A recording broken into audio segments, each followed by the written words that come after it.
Hello guys, and welcome back to another video. Today we are going to be talking about what really happened in Portland YCS, going off, tops, what this means for the meta. It's kind of a meta-analysis. I'm literally ripping off Simo. But hopefully I give my interesting perspective on, everything that has topped. Hopefully you come out of here with some form of knowledge, be able to form some opinion on what the game's going to do, maybe form whatever deck you're going to play based on what I say. I don't know. But hope you guys do enjoy. Let's get right into it. So I'm going to make this video pretty simple. I'm just going to go over every of the top decks, generally what I got out of information from the source that I did. Get this information from. I'll try to link that source in the description if I can still find it. I don't know exactly if everything is accurate on this, so if something isn't accurate, you can please tell me in the comments. And then I'll give like an overall opinion on the metagame. But starting off, we had 7 Orcust. And I think most people are like, okay, what route is Orcust going to take now that this card's gone? Well, they still didn't know either. There's like a whole variety. So out of the 7 Orcust, 3 were a simple danger Orcust strategy. Don't exactly know what that entails, but it seems like a very basic, hey, dangers were help this be very good. It's still here. Alright, I can still do Orcust things and do what the Orcust does. We had Lunalight Danger Orcust. Of course, Lunalight is a very, it's very cheesy. Some people don't know what it does. Like, Send with Kaleidochick is a cost, It does some nice things, let's be honest. Dangers makes it way more useful, helps you set up the grave. I'll admit, Lunalight is pretty good. If you haven't looked at cards, you can play, like, pretty small engines, or, like, good cards, just like Kaleidochicks. The thing that specials, the thing that fusions, few searches, and you're good. Like, that's all you need for the strategy to really work. So, it gets monsters on the board easily. I've seen it able to just purely set up, like, pretty good boards. With Orcust, you can just have that, you put that down, use it as an engine to kind of get those monsters out. Bam, boom, you have this whole Orcust stuff. You'll be able to do that. Or if you can set up an OTK with Lunalight stuff you've built up, you can do that too. So, that one Lunalight player. 1 Orcust Ib combo. I think it centralizes on the Ib combo pretty hard. It gets a lot of monsters on the board. I wonder why this is good. I would have suspected it be more of a common thing. Like Orcust try to find a way to do a whole Guard Giant combo along with it. I thought that would probably be common, but only one. I don't know. People look at the list, see what route they want to take with Orcust when they do play it. So I think over the next few YCSs, like Niagara and all that, like, all the YCSs that are going to be happening this season, people will figure out what they want to do. Goki Orcust. I think this is a nice route. I'm interested that they just decide, hey, Gokis, they put warriors down pretty fast. Yeah, let's just make it a deck. Fair enough. And then Warrior Orcust. Don't know exactly what it's saying. Maybe that's just the Neospatian to rep a card, which is just a free Orcust combo. I'm not sure why it's going by Warrior, but, that's that. I'm surprised no one tried to do Hero Orcust. I feel that can work. I'm not a professional hero player in the slightest. I only know a little bit of Orcust. Kind of know to play against it. Can't play the mirror. I'll admit that. And like Hero Orcust, I think heroes can put out, easily 2 monsters, which just sets up the Orcust. And when they have the nice hands, they can probably get 3 and maybe set up a Dark Law. Which, just doing the Orcust combo and setting one thing up to be extra disruption Sounds pretty cool. Yeah, I think someone will try that. It'll be pretty successful. I'm just waiting for that time to really happen. I think that's a good potential. On to the rest of the decks. We have 5 Salamangreats. 2 with dangers, it says. So, I think generally the reason for this, deck theory-wise, you're not going to consistently open Gazelle. You're not really using it for draw power, but you're using it as extra level 3 to get into the Mirage Stalio. Because, you know, Mirage Stalio, you can pop out the Gazelle and do your whole combo generally.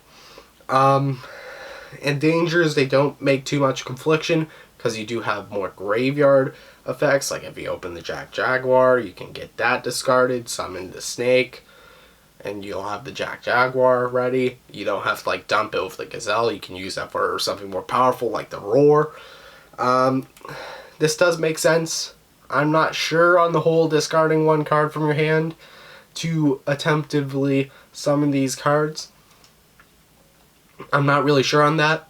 I have seen a list with, the Psychics that I've used in my Burning Abyss builds, which are just, if you control a level 3, summon it.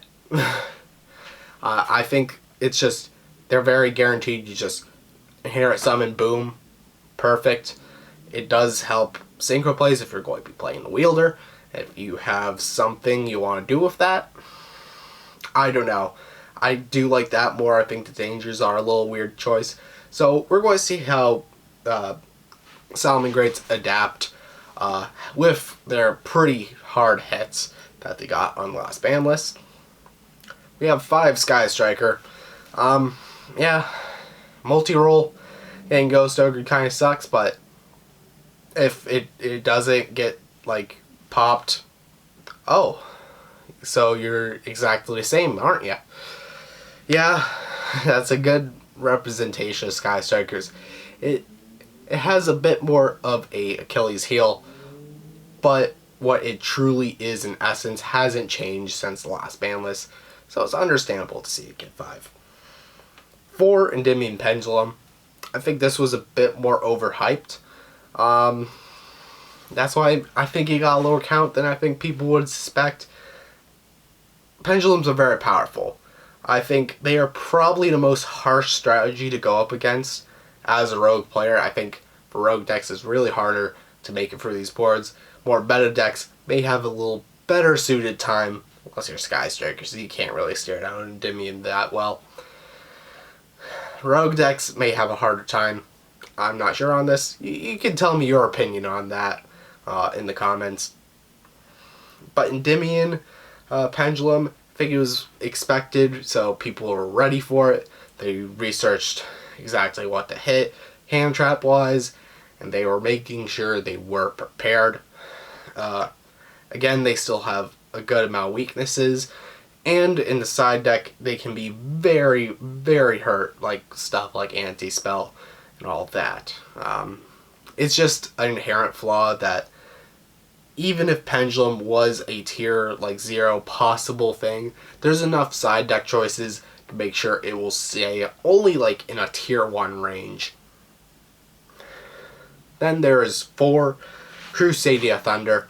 This is probably just a Thunder Wombo combo. Yeah, it's practically the same.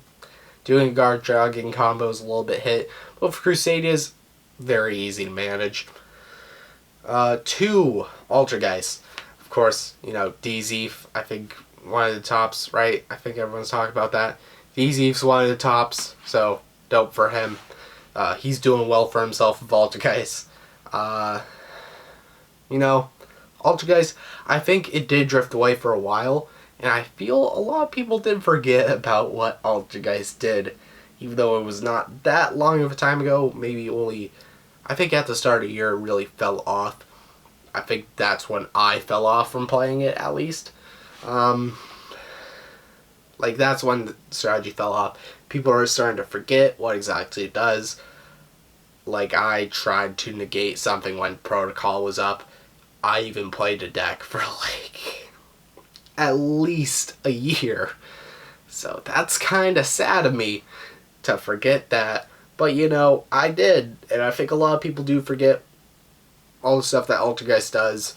It seems a little bit linear, but even though they can't really advance their strategy that much, they can't really adapt to something better.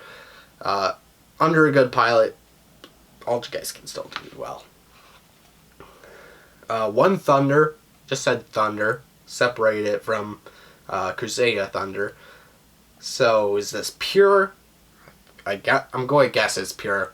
I guess it's playing probably, you know, BLS, you know, a bunch of stuff they could just kind of slap down, like Legionnaires, all of those chaos monsters, you know, they're just like, yep, we can put this in. There we go, free banishes to do combos. I don't think the deck will go in this route at all. Maybe if all the Thunder cards are still not hit after the next list, and like all the other combo pieces that are apart from the other decks are hit. Okay, maybe. Then there's one Necroz player. Good job. I'm proud of that. Necroz,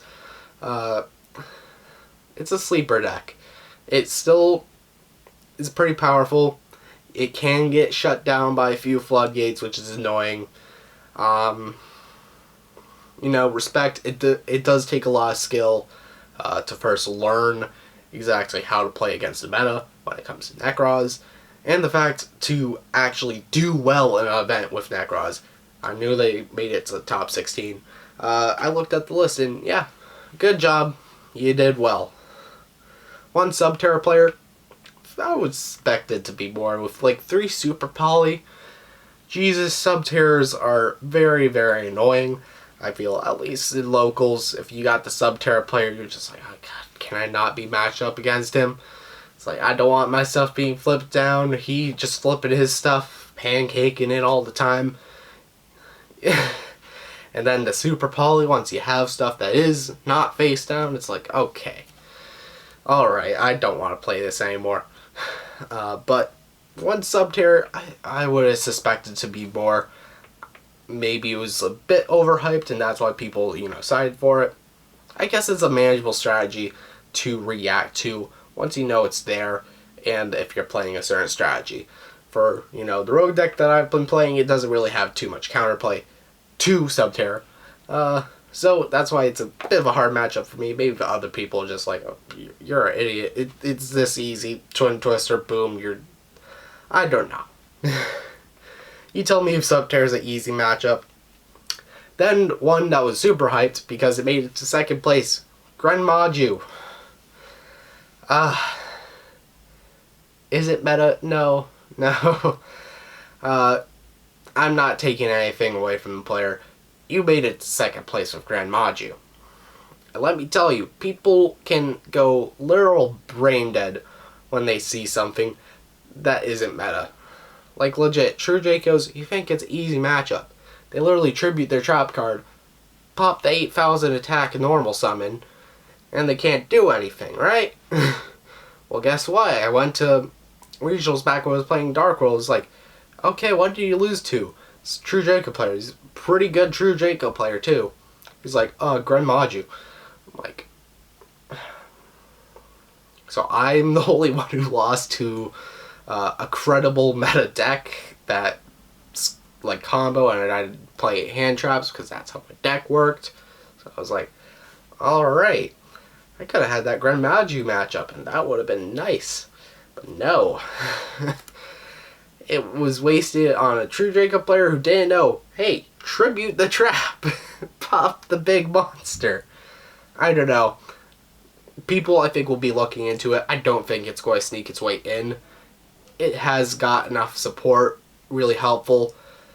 But with its new support, it's trying to be very more fast-paced. And if you can keep them slowed down that they can't OTK you within 3 turns, they're coming close to decking themselves out. I just know the Rank-Up-YGO matchup a little bit. You don't want to be embarrassed when you get destroyed by it. Because it's still a okay, just because of the uniqueness of the strategy compared to the rest of the things on the field. And last, even though to end it on bummer, one true Draco player. Can we just let it go, guys? Can we let it go? All true Draco players can just sell the deck. Actually, don't sell the deck. Just burn it. Have a nice true Draco bonfire. You know, talk about the good times of Masterpiece and just let the deck die, because no one wants to play against the stupid floodgates that you keep throwing up every single goddamn turn. You know, drawing demise is not skillful play. I know I shit on every true Draco player. I'm sorry. Not really. At least some, you know, or know what they're doing. It's like, yeah, I'm Helmet. Whatever. I like being Helmet. Shit. Those true Draco players, I still respect you, just I don't want to play you in regional. But for a change to overall meta, with this whole YCS, I think Orcus will be able to more determine itself, more define itself, because people are like, go for Topology Bomber. That's not good. Or board wipes are not that amazing. There's just so much floating in the game that it's almost not worth it. Even though you can trigger it yourself, do you really want to? To have that one monster? Yeah, I'm not sure about that, Chief. I think everything's going to find itself more. People will be looking at the list, kind of comparing it, seeing what they want to do with it. So I think you'll just find out into something kind of close to this. Not too much building on. The more rogue decks, I think, will be pushed out. Subterra, I think, may be going up as one of those more, you know, roguish strategies that only had one slot. I think that'll probably go up. Rest of them, I think, will kind of stay where they are. But yeah, that's my overall opinion. Thank you guys so much for watching. Hope you liked, hope you enjoyed, and I'll see you guys in the next video. Goodbye. Thank you guys for watching the video. Hope you did enjoy. I also have a Discord server where I post updates about what's happening, give previews to what content I'll be releasing, and make exclusive videos for you guys. So if you have the time, you can go check that out, link in the description. Thank you.